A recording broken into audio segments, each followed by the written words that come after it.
This episode is sponsored by Silent Partner and your competitor's success, you. Today we break down business activities helping your competitors or contributing to your demise.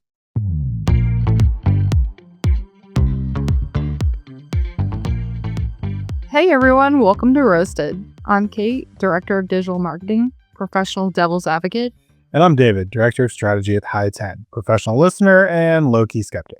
Today we're serving up some tough love. We're talking about business activities that you're doing that benefit your competitors. Monitoring our clients' competitors is one of the weirdly satisfying parts of our jobs. I'd say after years of lurking and doing constant competitive analysis, got to be a little bit more interesting. Instead of looking at what competitors are doing, identifying their strengths, reverse engineering them to identify our clients' weaknesses, I thought it would be a lot more fun if we talked about things that businesses were doing that were actually helping their competitors beat them. Exactly. We do plenty of competitive audits, marketing maps, secret shopping. Love that stuff. But here's the twist. You're probably doing more damage to yourself inside your own four walls than your competitors ever could. I have one: listening, or more accurately, not listening. Listening well doesn't scale as nicely as web analytics or quantitative data. It can take some additional time, so people generally skip it. But listening has a ton of value. It means vulnerability. It can challenge assumptions, break mythology that inevitably builds over time. And sometimes, you'll learn that work remains in an area that you thought was baked. That's a good thing. You got to deal with it. So I feel like listening is very vague. Could you give a little bit more context of what you mean when you say listening? Yeah. Your customers are giving you information at every touch point.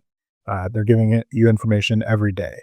Conversations that they have with your frontline, whether it's staff on the floor or whether it's your call center, the words that they're using, the urgency in their voice, how they communicate with you in chat or in email, all of that stuff can give you an excellent sense of some of their psychographic details and help you customize how you approach them in content and in process. So I'm a small business owner or even like a regional marketing director. Super busy day to day. Have a lot of fires that I need to put out. It genuinely feels like the last thing I want to do is go survey a bunch of my clients. So what do you recommend if I need to get started on listening? I think it's a great question. And the number one piece of advice I would give to a client is to spend some time on the front line. You don't have to do that every day. You don't even have to do it every week, but everyone ought to be able to slice out some of their time on at least a quarterly basis and spend time on the sales floor, spend time in the call center, spend time responding to emails. Invariably, when we separate ourselves from the actual rubber meets the road, the actual process, we can begin to create versions of reality that aren't necessarily real or true. So that intentional quarterly, frontline calendar block, whatever you want to call it, can really do a lot to break some of that mythology, put you right next to the customer, hear how they talk, understand how they think, and really you can position yourself to meet their needs in a much more powerful way. I think we hear a lot too, like, well, I am listening. I am talking with those on the front line. Like, I'm regularly talking to those that are intaking my leads, that front desk person, anyone on your sales team. Is there something in particular I'm like listening for? What do you recommend there? Yeah, that's a great question. I think you're listening for any kind of skip in the heartbeat, any kind of frustration, any kind of thing like, this is the second time I've called, or, kind of that some of the powerful and emotional inflection in someone's voice. That kind of passion or urgency demonstrates kind of a greater priority. I think frustration's a good word. Too, what comes to mind is like friction. We talk a lot about like where are your friction points. I think what's also interesting is like it's not enough to just listen to your current customers. There are plenty of people out there that are going to your competitors. They probably also talk to you, so why aren't they your customers? What was their friction point? You have to listen to them as well. Ultimately, where are we getting at? Why does not listening benefit your competitors? I think one of the biggest barriers, time is certainly a barrier to listening, taking the time to listen and connect with your customers, but also there's an element of defensiveness. Listening and making change based on what you heard does require vulnerability. And in particular, there certainly are some cultural elements there in your organization, but there will be that temptation to say, oh, yeah, we required them to make an account, or we required them to enter their credit card number, or whatever it is. Little things that you kind of explain away in your process after that marketing lead arrives at your organization. At High 10, we really like to think about that entire process to the cash register. It's really not enough to drop off a lead at your front door. I think we need to be on the other side of that door and make sure that they make it to the kitchen of the living room, or wherever that transaction is going to take place. All too often, whether it's personal injury lawyers or home services, you just see the lead show up and that intake process break, or not move with intention, or not move with commensurate speed, and then you just lose. I had a colleague who used to always talk about the leaky bucket. You can spend millions of dollars on marketing, but if the bucket leaks, you're really doing yourself a disservice.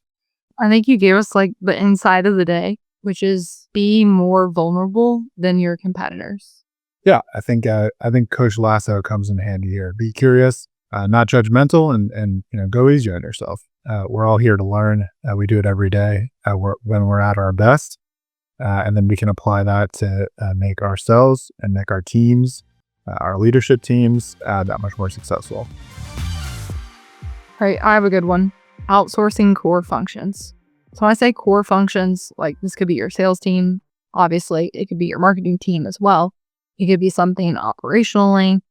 Ultimately, if you're doing these poorly, especially if it is evident that you are outsourcing these to someone else, you're basically gift wrapping your clients, your prospects, and hanging them to competitors. Because even if they're also outsourcing, if they're doing it better than you, it is quite clear who the best option is. What's an example that comes to mind when you're thinking about outsourcing, or kind of going with a script, or what's an example of that kind of falling apart? Yeah, I think what's kind of recent and some of our legal clients here recently is call centers. So I think kind of what we've been home a lot with some competitive analysis and mystery shopping is, especially in like personal injury industry, it's just so competitive, right? It's not just about cost per lead, cost per click there. It's you have to almost immediately respond to prospects and continue to follow up with them. So I think on a call center, a lot of that is scale and cost effectiveness. If you're outsourcing like some of the lead intake, I'd say very often first step is you want to build a script. To your earlier point, like if you're listening and you kind of know the types of leads that you need, and maybe you have qualifiers, and your script is built to help get information to understand if this is the right fit. Unfortunately, I think what we often also see sometimes is that these folks forget to be humans. So forgetting, also, I think in some of our professional or like residential service, someone's coming to you with a problem. My basement is flooding, or having to take care of my parent that just had an awful accident. We're in a really tough spot financially, we need resources. You're just following that script. Not only is that a bad experience and leads to your competitors ultimately, but you're just destroying your reputation as someone who is completely tone deaf and really doesn't care about their customers at all. Yeah, I think that comes up in elder law. Fundamentally, someone's reaching out to you and expressing that their parent, or that they themselves are having a really hard time, and coldness in the intake process in the customer service world is just truly unfortunate. And that prospect will understandably just move on to the next competitor on that search engine result page and give them a call. Yeah. So I think call centers or just, any sales team, especially in a high volume, high competition situation. I think HVAC is another good one. So it's been in the 90s and insanely humid. Like if your AC has been out recently within the southern eastern United States, I feel so sorry for you because it's brutal. So someone's reaching out to you like as an HVAC company, again, they're not comfortable. They expect urgency. I think call centers, intake does a good job typically with that urgency, but it also has to be met with kindness. Kindness and urgency have to be emphasized if you're outsourcing your sales team. So, what are some things clients can do to check whether their core functions are working properly? Is there an initiative or kind of an effort? What would you recommend? Yeah, I think start one is you have to have kind of like your list of qualifications. So, what is your standard? What are your expectations when you're looking for a partner to outsource your marketing, your sales, fulfillment for logistics, or some other types of operations?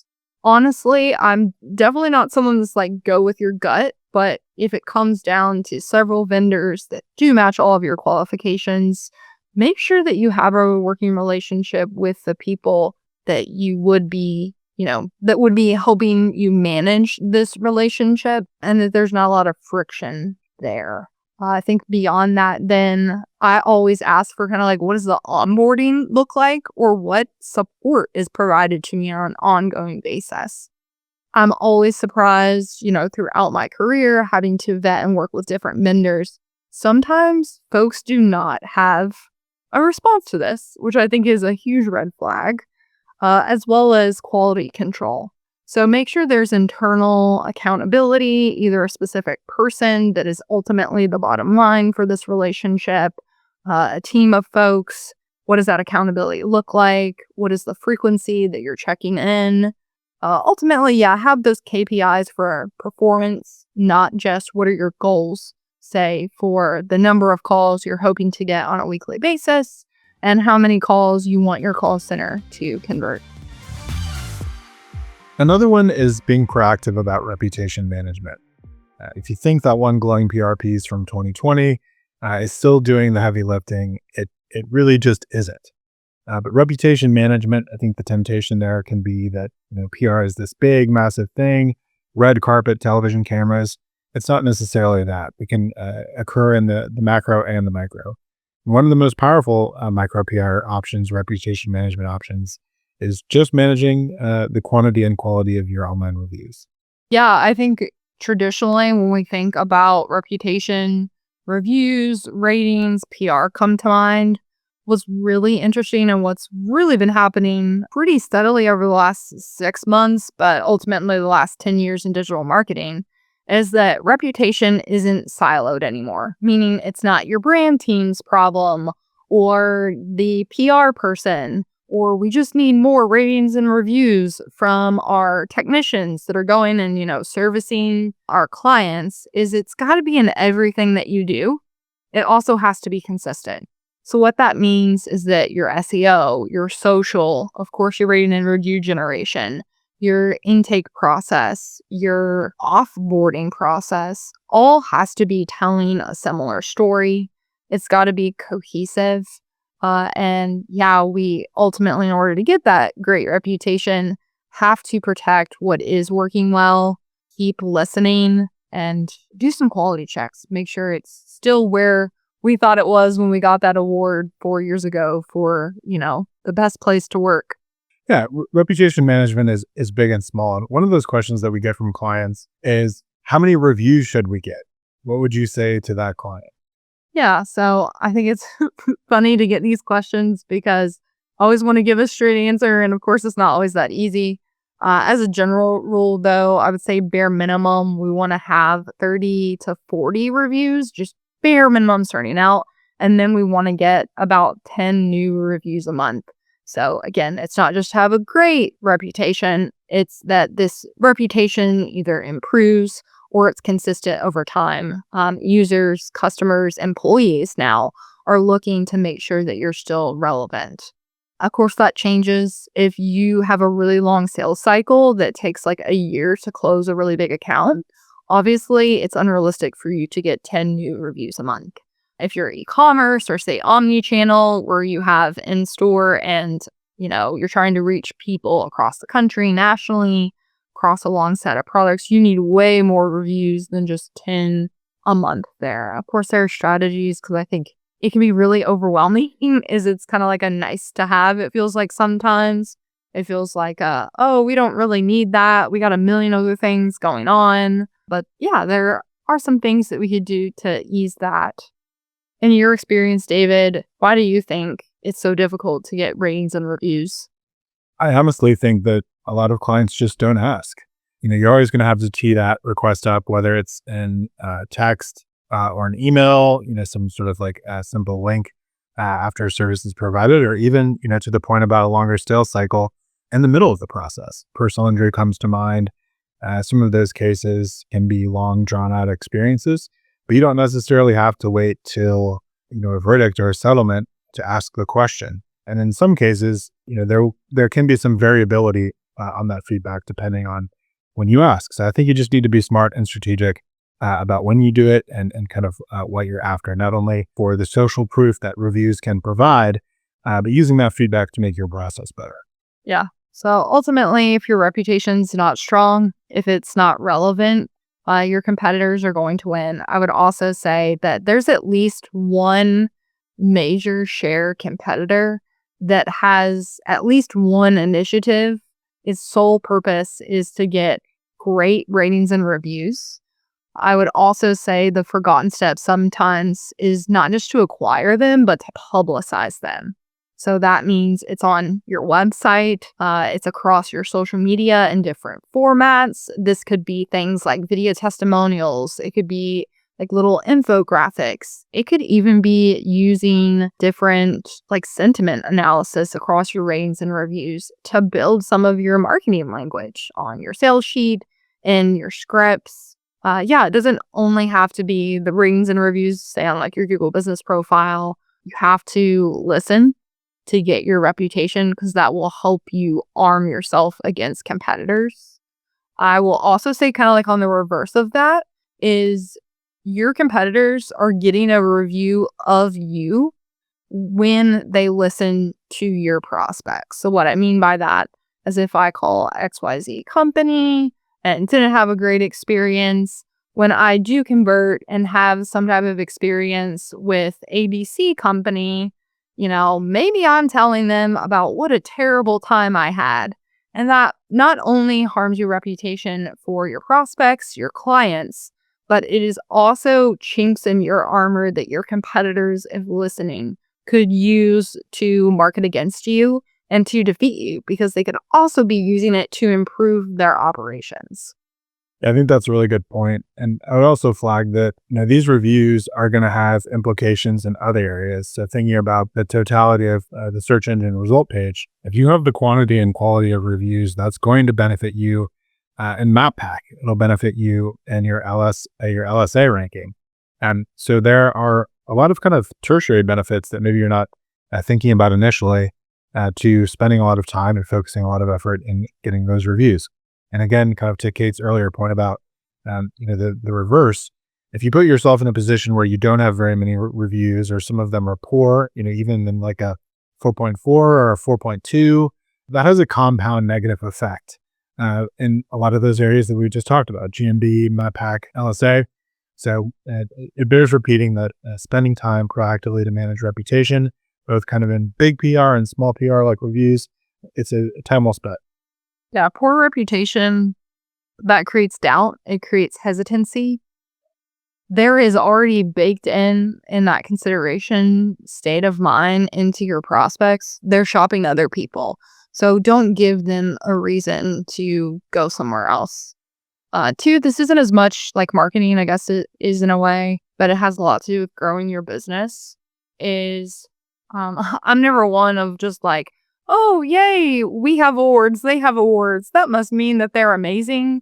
They do matter, but specifically when it comes down to employing talent that helps you grow your business, if you especially are really hurting, you're not really getting the applicants that you want for strategic positions that are in your roadmap to your ultimate growth, that could be a huge consideration where your competitors are beating you. As if your reputation's not great. I mean, this could just be as black and white as like your Glassdoor, ratings. Maybe you need to do some secret shopping there.